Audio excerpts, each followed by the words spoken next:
कहा जाता है श्रीमद् भागवत गीता सिर्फ एक धर्म के लिए नहीं है, बल्कि इसे धरती के हर इंसान को पढ़ना और समझना चाहिए ताकि वो अपनी जिंदगी में सुख, शांति और सफलता को प्राप्त कर सके।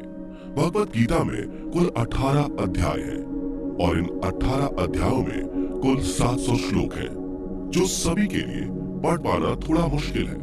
इसलिए आज के इस बेहद ही खास वीडियो में हम भगवत गीता के 111 विचारों के बारे में बात करने वाले हैं, जिन्हें जानकर आप भगवत गीता का सही मतलब समझ पाएंगे। इसलिए इन विचारों को आप हर सुबह सुने।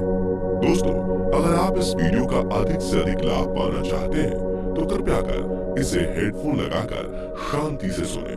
तो चलिए जानते हैं श्रीमद् भागवत गीता के 111 पावरफुल विचारों को। श्री कृष्ण कहते हैं कि मनुष्य को परिणाम की चिंता किए बिना, लोभ लालच बिना एवं निस्वार्थ और निष्पक्ष होकर अपने कर्तव्यों का पालन करना चाहिए।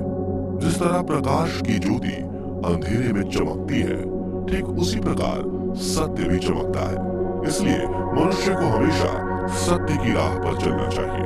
जिस मनुष्य के अंदर ज्ञान की कमी और ईश्वर में श्रद्धा नहीं होती, वो मनुष्य जीवन में कभी भी आनंद और सफलता को प्राप्त नहीं कर पाता। जिस प्रकार मनुष्य अपने पुराने वस्त्रों को त्याग कर नए वस्त्र धारण करता है, ठीक उसी प्रकार आत्मा पुराने व्यर्थ के शरीर को त्याग कर नए भौतिक शरीर को धारण करती है।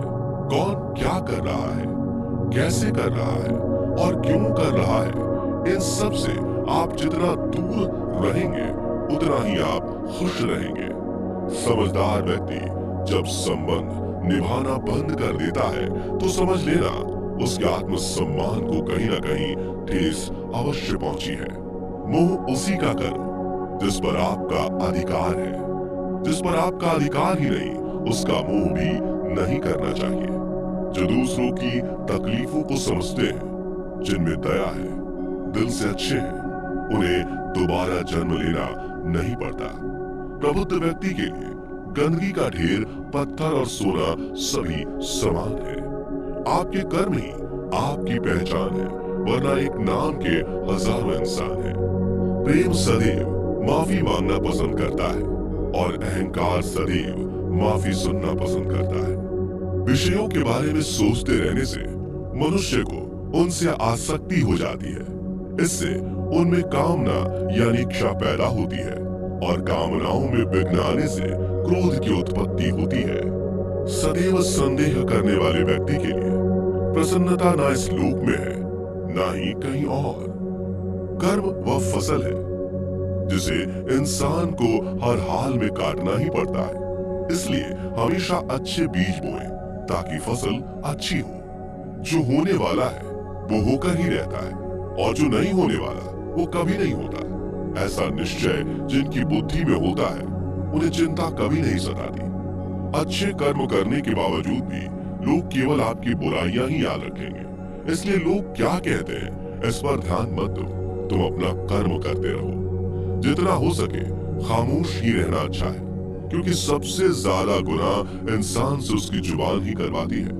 गीता में भगवान श्री कृष्ण कहते हैं कि हे अर्जुन, अपने परम भक्त जो हमेशा मेरा स्मरण या एक चित्त मन से मेरा पूजन करते हैं, मैं व्यक्तिगत रूप से उनके कल्याण का उत्तरदायित्व लेता हूँ। हे पार्थ, जो लोग भक्ति में श्रद्धा नहीं रखते वो मुझे प्राप्त नहीं कर पाते। अतः वे इस भौतिक जगत में जन्म मृत्यु के मार्ग पर वापस आते रहते हैं।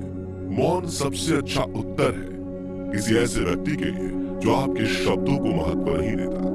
बदल जाओ वक्त के साथ, या फिर वक्त बदलना सीखो। मजबूरियों को मत कोसो, हर हाल में चलना सीखो।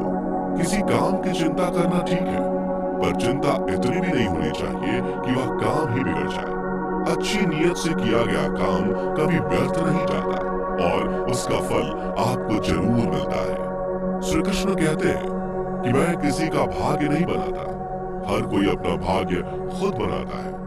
आप आज जो भी कर्म कर रहे हो उसका फल आपको कल प्राप्त होगा, और आज जो आपके पास है वह आपके